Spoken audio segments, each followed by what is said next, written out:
Well, everyone, this is Cookies and Cream, one of my main blasters that I use, and a labor of love. And as always with labors of love, there are always works in progress. This has had a long, complicated history, but I'll just give you the overview, starting from the very front. I purchased one of the worker kits in, I think it was 2015 or 2016, when it was first coming out. Not the 3D printed ones, but this is the first injected molded version. And there was a pack on eBay where it came with this, the top rail, the little fillers, or well, this is part of this, filler pieces, front muzzle shroud, the muzzle tube, and then a metal faux barrel, I guess you could say, or flash hider, silencer. But I did have to buy the 3D printed version stock separately. I could not find the injected molded one there, and that was when this kit was kind of expensive. What I did, this does not come orange, as you see. This is actually painted on.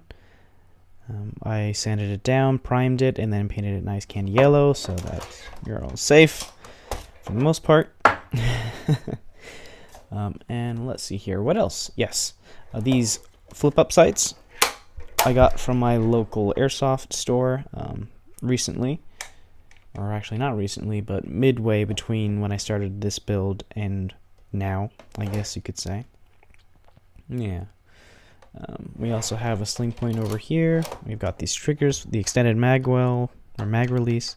We have the sledgehammer auto fire kit installed, as well as a Bobo Lolo style 3D printed rev trigger. I think that's it for the outside, besides the handle that came with the kit.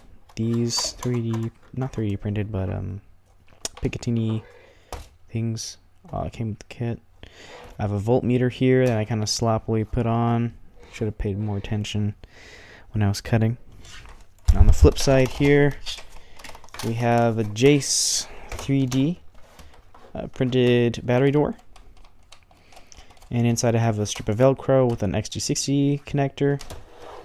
I am currently missing a 180 motor cover. I used the, what was it called? Blacksmith UK had one. I used that. JB welded on without much care, and sooner or later just kind of popped off. So this has been exposed for a good part. I also need to redo my wiring. Don't look at it. That's so embarrassing. With that, let's go ahead and open her up.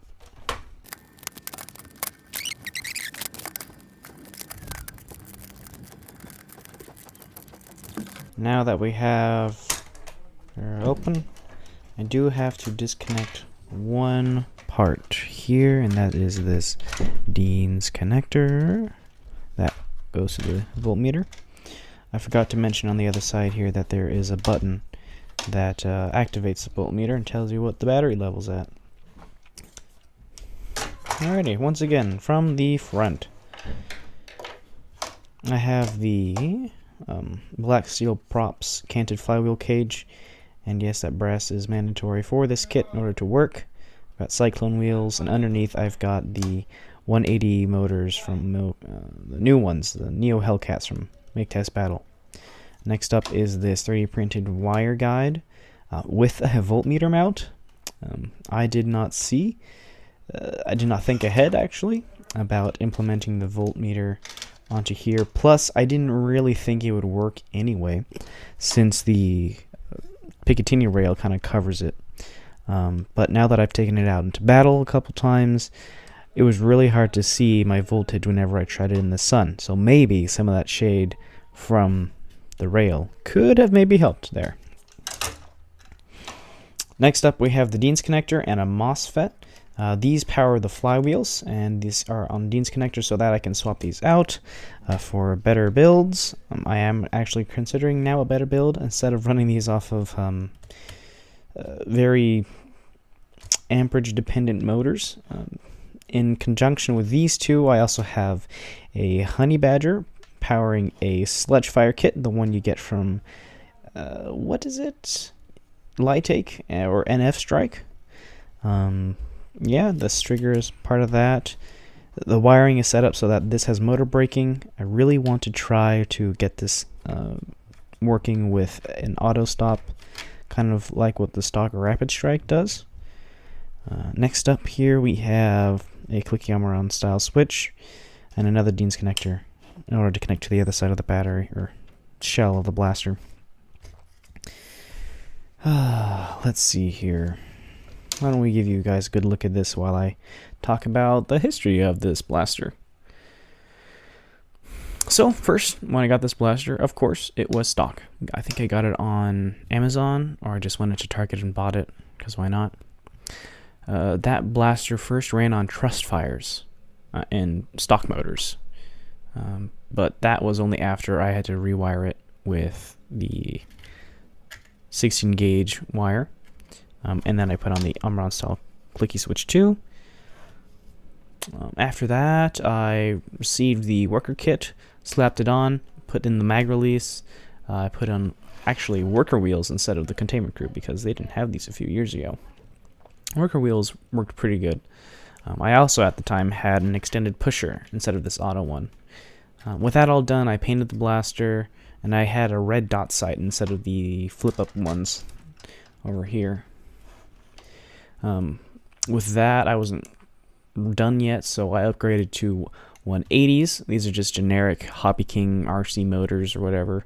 I didn't know what voltage they ran on, so 2S, 3S, I just slap it in there, whatever.